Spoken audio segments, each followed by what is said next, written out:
साल 2024 खत्म होने में कुछ ही दिन रह गए हैं। हर किसी को नए साल यानी 2025 का बेसब्री से इंतजार है।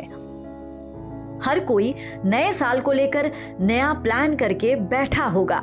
ऐसे में अगर हम देश की राजनीति की बात करें तो इस साल 2024 में भारत की राजनीति में बहुत कुछ ऐसा हुआ जिसने लोगों को हैरान कर दिया। सियासी दृष्टिकोण से साल 2024 एक यादगार साल रहा। ये साल लोकसभा चुनाव को लेकर काफी यादगार रहा है, क्योंकि इस बार अलग अलग राज्यों से आए लोकसभा चुनावों के नतीजों ने हर किसी को हैरान कर दिया। जनता ने ऐसा जनादेश दिया जिसका अनुमान भी बड़े बड़े राजनीतिक विश्लेषक नहीं लगा पाए थे। लोकसभा चुनाव में देश के अलग अलग कई राज्यों में जीत हासिल करने वाली भाजपा ने लोकसभा चुनाव से पहले ही 400 पार का नारा दिया था। अब की बार फिर एक बार। हालांकि पार्टी इस आंकड़े को पार तो नहीं कर पाई और 240 सीटों पर सिमट गई, लेकिन पार्टी ने जदयू, टीडीपी और अन्य सहयोगी दलों की मदद से जीत हासिल कर केंद्र में एक बार फिर से अपनी सरकार बनाई।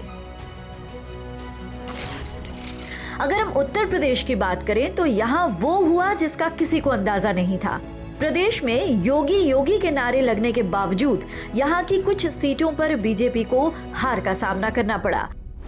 पार्टी ने यहाँ से साल 2019 के लोकसभा चुनाव में 80 में से 62 सीटें जीती थी, लेकिन इस बार महज 33 सीटें ही जीत पाई। लोकसभा चुनाव के अलावा इस साल कई राज्यों में विधानसभा के भी चुनाव हुए। इन राज्यों के चुनावी नतीजों ने भी चौंका दिया। अगर हम उड़ीसा की बात करें तो लंबे समय से सत्ता पर काबिज नवीन पटनायक की पार्टी को हार का सामना करना पड़ा। प्रदेश में भाजपा बड़ी पार्टी बनकर उभरी।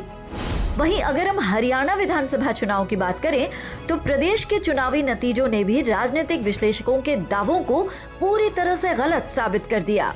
राजनीतिक विश्लेषकों की भविष्यवाणी थी कि भाजपा के लिए इस बार सत्ता विरोधी लहर है और जीत की राहें काफी मुश्किल है।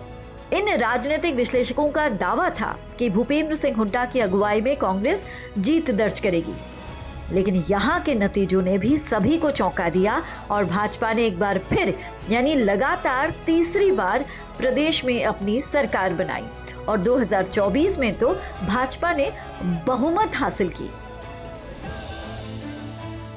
रुक करते हैं महाराष्ट्र का, जहां भी कुछ ऐसा ही हाल रहा। उद्धव ठाकरे की शिवसेना और शरद पवार की एनसीपी को उम्मीद थी कि उन्हें जनता की सहानुभूति मिलेगी और वो सत्ता पर काबिज होंगे, लेकिन उन्हें भी करारी हार का सामना करना पड़ा। भाजपा के नेतृत्व में एकनाथ शिंदे की शिवसेना और अजीत पवार की एनसीपी वाले महायुति गठबंधन ने प्रचंड जीत हासिल की।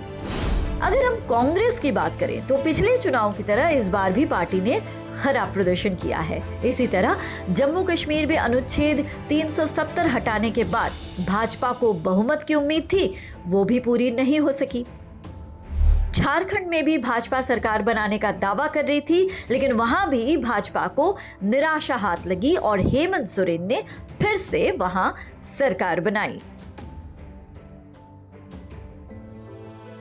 तो ये थी 2024 की राजनीति की कुछ बड़ी झलकियां।